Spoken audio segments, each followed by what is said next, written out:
Please give a warm welcome to production designer Francois Audouy.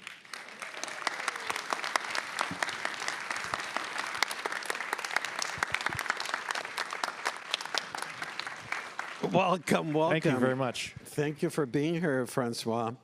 When I introduced the film, I mentioned that you were tasked with recreating 1960s New York City, but the Greenwich Village that you portrayed is no longer there. No, sadly, it's no longer there. It's filled with head shops and bars, and it's kind of like a theme park.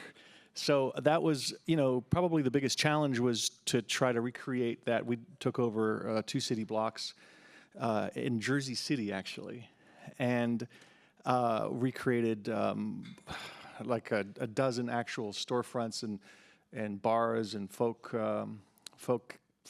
clubs, cafes, and things. Several interior, exteriors, and but it was like we had to get below the surface and to try to make it feel like it was a community, because the Greenwich Village was such a unique place and time, and I wanted it to feel like you could run into Jack Kerouac or Allen Ginsberg or Edward Hopper.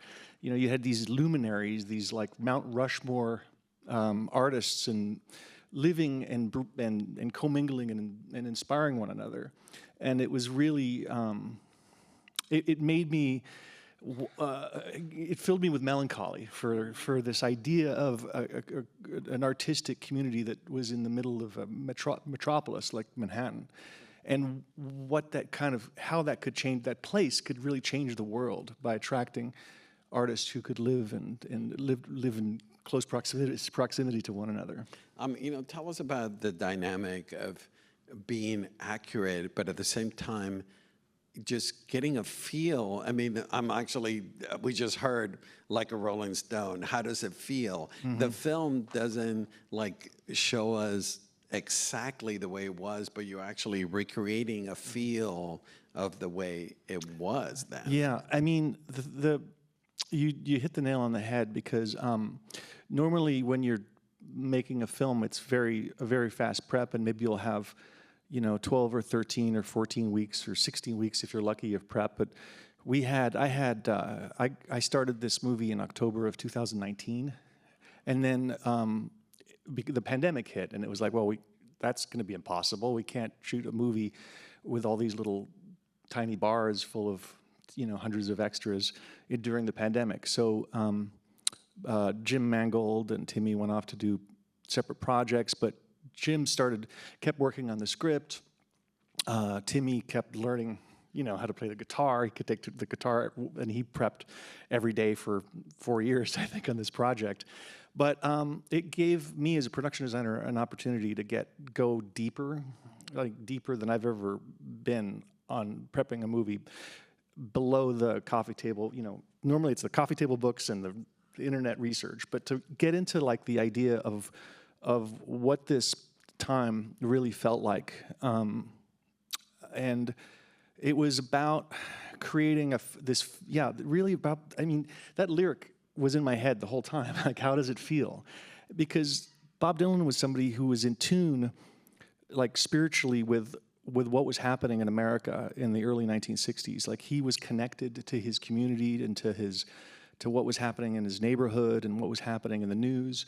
And he reflected that connectivity in his music in a really, transcendental way, more than any other, singer, I think. And he's the only singer to receive a Nobel Prize, in poetry, which says everything.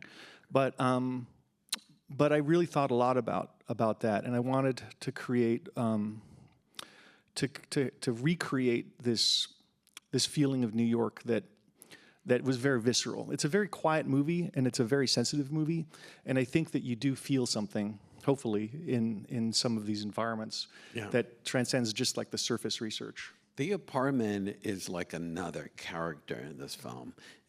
It's so freaking layered. I'm a pet peeve for I get caught up in detail when I watch a film, and I was blown away by the amount of detail in the apartment. It was, Go ahead. I mean, thank you. It was the apartment. It plays a huge part in the movie. It is kind of an extension of Bob's character.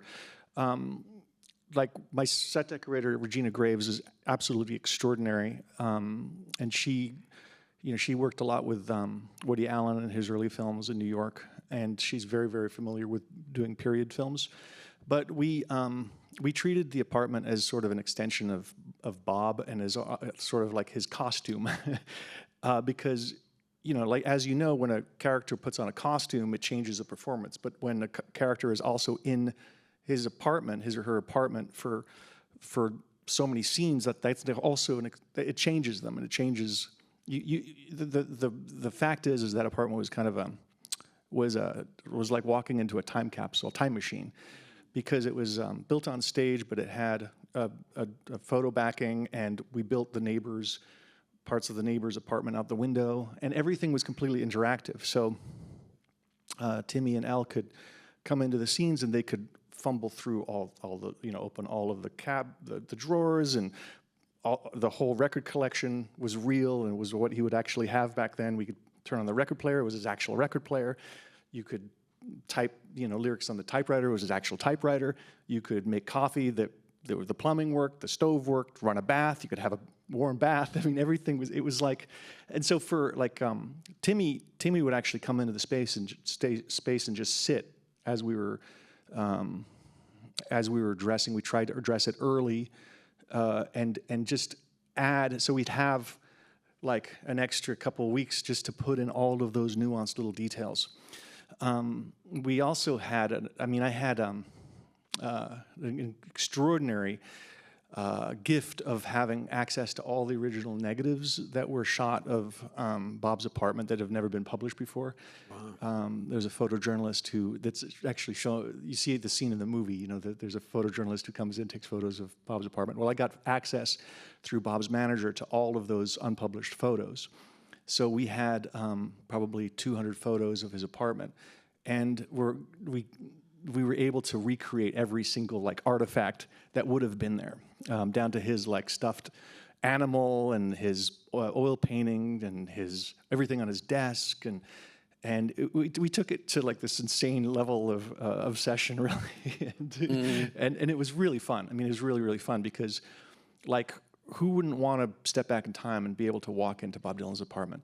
And the thing that you start to when you spend that amount of time in a place, you start to realize, wow, this is just this kid. It's very relatable, It's this kid who doesn't know how to make coffee. In his 20s, yeah. Yeah, in his 20s, and he's kind of a slob, and he's ordering Chinese food from from downstairs, and he became a real person.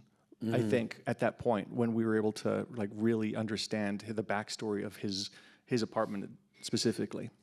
Tell in layman's terms, the importance for an actor. You call him Timmy, we call him Timothée, Chalamet, but for Timothée to walk into an environment that is so nuanced and layered, you open a drawer, in some point he opens a drawer and we actually see detail for an actor to walk into that environment and be so fully realized. Well, I think that happened because of the leadership of our great director, James Mangold, who created an environment where it was a real collaborative group of family, really, of filmmakers and friends who were just making a movie. And I worked very, very closely with Ariane Phillips, the costume designer, who has worked with Jim, I think, 6 times, and Faden Papamichael, who has worked with Jim multiple times. And we were constantly collaborating, very open, sharing research and and sharing what we were all doing, and also now this is like my 4th film that's actually been made with Jim. We've worked on like 6 projects, but the environments, the sets are always completely interactive and create, I think, a feeling of safety for the actors who come in, where they can feel like they can have freedom of like there's a plan. Everything's a lot of these scenes are very carefully storyboarded, but he creates a very safe and almost jazzy atmosphere where new ideas can sometimes you have the best ideas right before filming, and there's this freedom to go there and to paint outside the lines a little bit, And I think when you have an interactive set like that, it creates that sort of freedom because you can just be real, because the place is real, the room is real, and even if it isn't, like, it's not a documentary, even if it isn't exactly what it was, it's real or authentic or pure to the character stories or the people who are inhabiting the space. Yeah. We spoke a little bit about recreating the village, Greenwich Village, McDougal Street. The opening sequence when he first arrived, there's so much detail on the street, grittiness. Yeah. We see garbage. We see rats. It's so we layered. we would carry around with us bags of period correct garbage with us to all the sets, and we would sprinkle in period correct beer bottles and scraps of paper and newspapers, and because it was a layer that it was part of New York back then, like I wish this was in smell-o-vision because it's New York smelled different, it was like and also like when you're making a movie set in 1961, you're not actually recreating just 1961. You're actually recreating the layers that come before 1961, and especially in a kind of a gritty place like Greenwich Village. You see, if you really study a building, you can see what came before. You can see the Italian restaurant that was there before it was a folk club. And the layers and the patina and the peeling paint and the rust and all of that, that was something that I mean, this, from the very beginning, the look, I guess, of this picture was to lean into the texture of New York and even push it further to in stylization to really bring out the handmade signage. Most of the signage is all hand painted and worn and peeling and all of that, and it's a love letter to a city that doesn't look like that anymore, to a particular time and place. You spoke about working closely with Ariane and Feedham, the costume designer and the DP. Tell us about the color scheme. It's very specific. Yeah.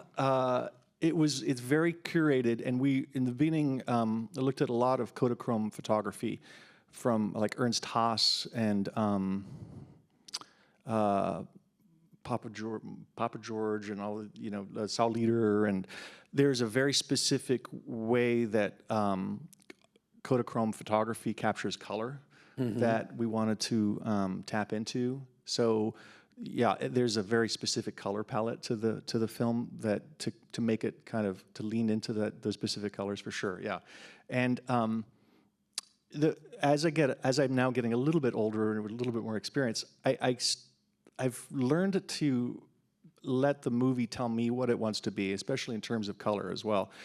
And for example, in the beginning, it's like daunting. It's like, oh, fuck, I don't know. I mean, how am I what's the color palette gonna be?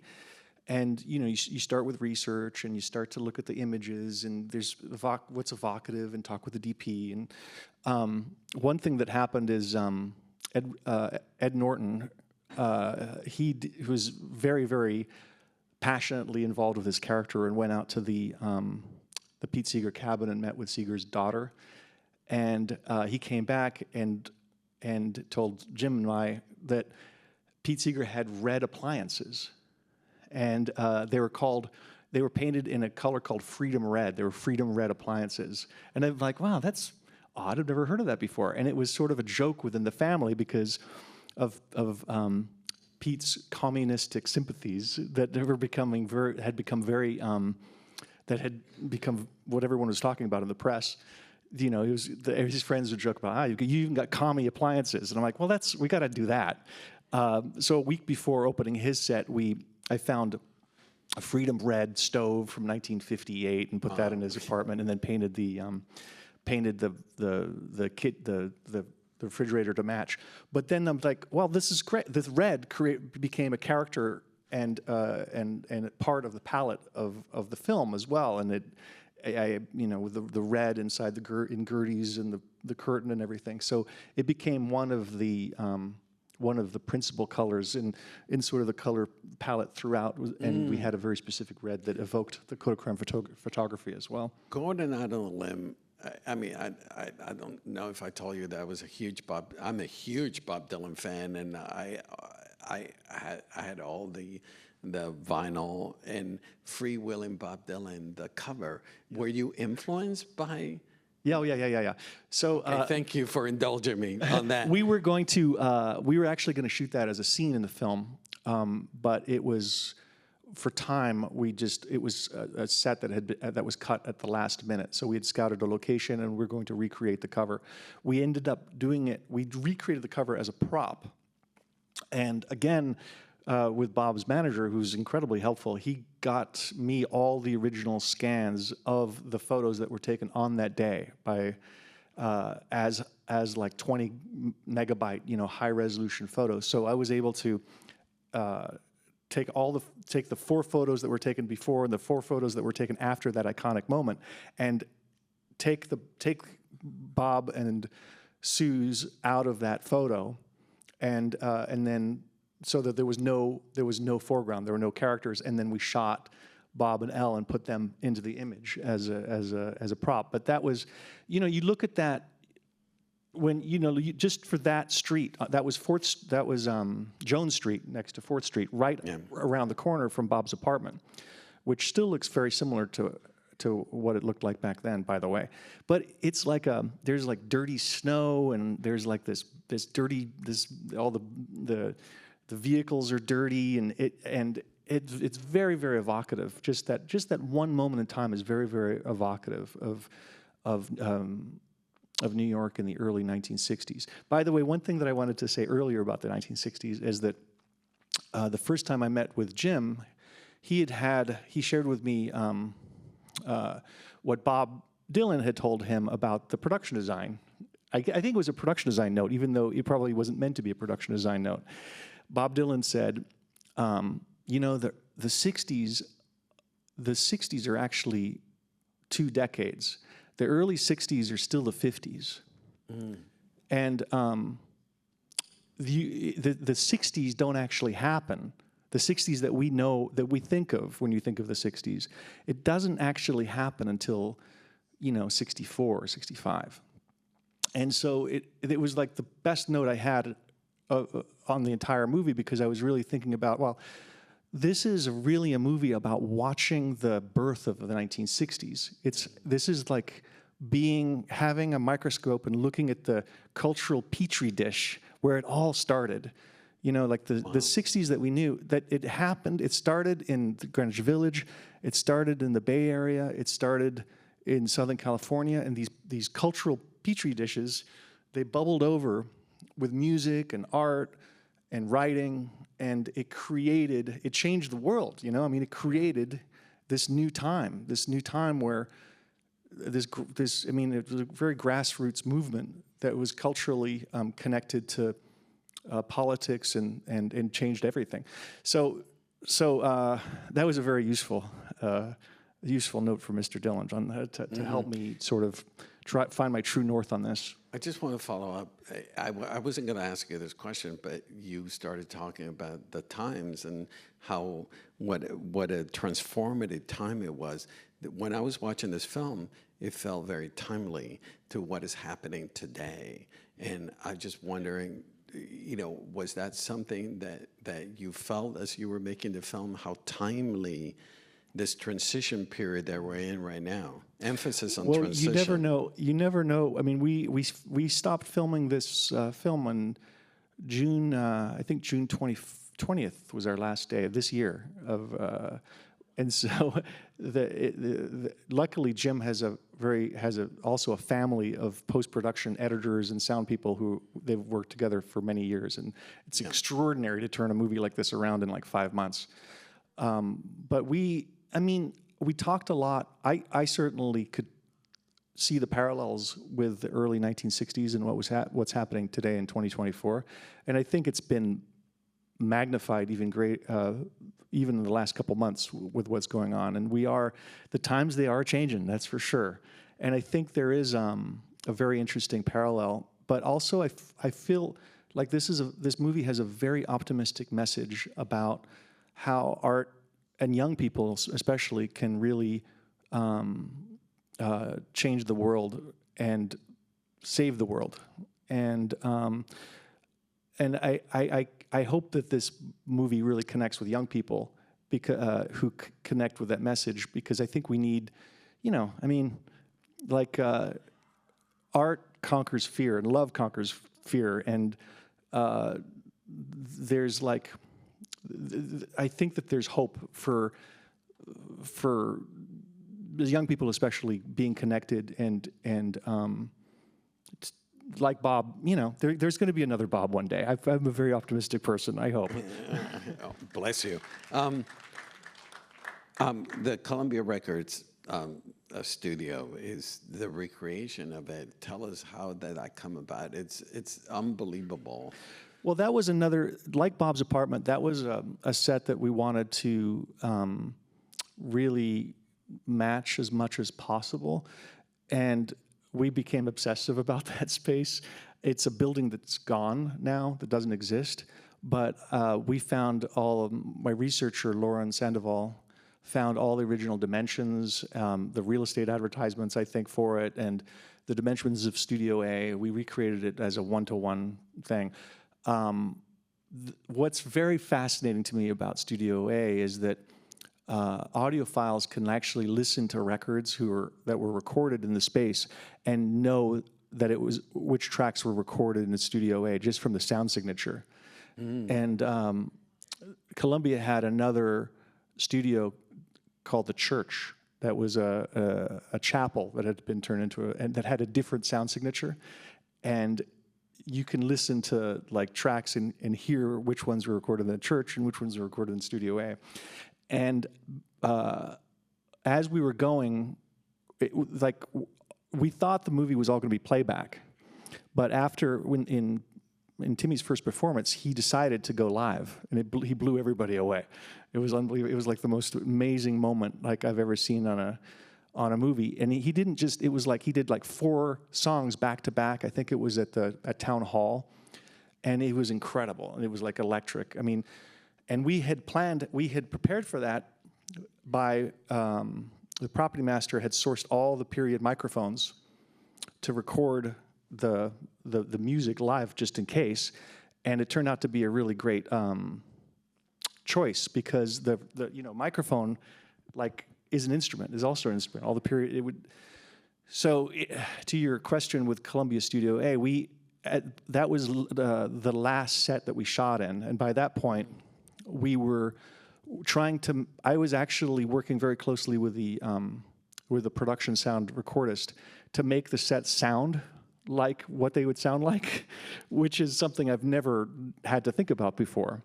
But we designed the set on stage to sound like Columbia Studio A, and we not only by using the original instruments and microphones, but also adding the exact baffling, the baffle walls and the curtains and things, and then connecting it through into the sound room with a mixer that had working needles and everything. And it was really, really, really exciting to see those scenes being shot in that space.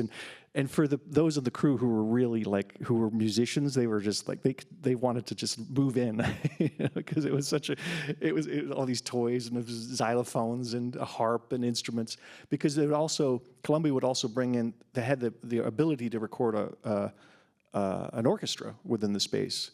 So we had all of the instruments and microphones as if an orchestra had been there the week before, which so it was a lovely set to get into. When I watched the film during that sequence, I noticed a few Easter eggs. Would you care to share with the audience little details that? I don't know which ones you're as particular. I mean, the Easter eggs for me is just details of what make it feel authentic and real.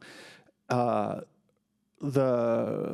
mean, in that space, like I said, we recreated the whole soundboard. Which Easter eggs were you talking about specifically? There was one. I'll tell you one. Here's one. There's a sign on the stairs that says. There you go. That says echo about the echo chamber, quiet in the stairway. This is something I didn't know before, but back in the analog days, you couldn't just create reverb. Of course, you'd have to record reverb and echo. So what they would do is they would actually put a microphone in the stairwell and then play with a speaker and then loop the recording back into the stairwell and record the reverb that the building is providing organically. Mm-hmm. And that's also why, like audiophiles can listen to that reverb, and what they're actually listening to is they're listening to the building, they're listening to the space, tell them where it was recorded. So there's a lot of sensitive or poetic almost nuance and connections between the spaces and the times and the people. It's all sort of connected. I think that, and ultimately, what I was trying to do is I was trying to make the whole movie is a big echo chamber, a big stair reverb chamber, where you could feel the spaces as they pertained and connected to the scenes. The Newport Festival. Tell us about recreating that space. I love the fact that I expected lots of vendors and it's just so mom and pop. It's so sweet. It's very sweet. Sweet is a great word. And I don't know if anyone's been to a concert recently, but you need to take out a mortgage. This was a world before any corporate sponsorship or any ticket middlemen who take 40% and jack up the prices, and anybody could go see one of these concerts. And there was this really bucolic feeling that I was trying to recreate, going to see a festival in a park in Newport, Rhode Island, and and with young people who'd ride their bikes there or scooters or whatever, can't sleep out in tents in the park. And I think there's this lack of corporate sponsorship anywhere. A few booths, we had a booth selling silkscreen T-shirts and another selling Broadside magazine, which was a popular magazine all about folk back then. But everything, handmade. The stage is handmade. The wings are handmade. It's canvas, stretched canvas, and I think that it was a very 360 real space that just felt like you were stepping back in time to this very grassroots, bucolic festival. Mm-hmm. The thing that you can only do so much with a stage. The thing that I think that made it evocative was that we got to see the town of Newport and the Viking Motel and the surrounding community, and you could see that, I think, underlined and created a foundation to tell the audience what the overall experience felt like, seeing the motel in relationship to the festival grounds themselves. But you built all of this in New Jersey as well. We went down to Cape May. It's basically Delaware. It's right across the river from Delaware, and it feels like a completely different state. It's like a microclimate peninsula. So we did the motel down there and the streets, and then also the ferry was actually the Cape May ferry that goes over to Delaware. Built a fence and brought in all the period vehicles and everything, and then the park stuff was 45 minutes outside of town, near Jersey City. You seem so. I just love watching you talk about this, and you seem so giddy. The challenges of like all of a sudden you have to recreate McDougal Street, but you have to do it in New Jersey. Is that you don't see it as a challenge? You see it as like a thrill. It's super fucking terrifying. But I mean, I love my job, and I love being scared. And I think that if it's because when you take this job, you're like, how are you gonna recreate all of this stuff, all of these places that don't exist? And it's the best, most fun puzzle you could ever have, because you're given this opportunity to solve these problems little by little. And I'm so blessed to work with a filmmaker like Jim Mangold, who trusts me and who lets me play and and figure this out. We always figure it out, and it's really just a thrill of a job to collaborate with a team to be able to stitch something all like this together. Mm-hmm. Last question: what was it like for you? You were front row watching Timmy, as you call him, become Bob Dylan, and it is. I mean, I mentioned to you, I've seen Bob Dylan 20 plus times, and it was like 5 minutes into it, I was like, I forgot it was Chalamet. All of a sudden, he is Bob Dylan. Yeah, I mean, it was extraordinary to watch, I guess. I mean, he was a completely committed and dedicated actor, but I mean, that's an understatement. He had prepped for this role for 4 years, and was always Bob to us. Like he was always, in costume, always pretty and prepared. And I think you could just feel how important this was to him, and you could feel his dedication. And other people have talked about this too. I mean, Ed Norton just said this week, that his dedication really elevated everyone's passion about their role in this movie. To it not only the actors, but Regina and her set deck team, and Faden and Ariana costumes. I mean, he really inspired us to bring it. I mean, because of how committed he was, and always willing to go the extra mile and do the extra take and be there.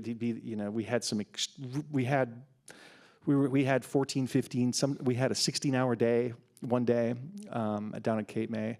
It was a physically grueling shoot, but we just knew that it was going to be special because of his dedication to the movie, and it was really inspiring. Well, you're delightful. Thank you for being here. My pleasure. Yeah. Thank you, everybody. Thank you.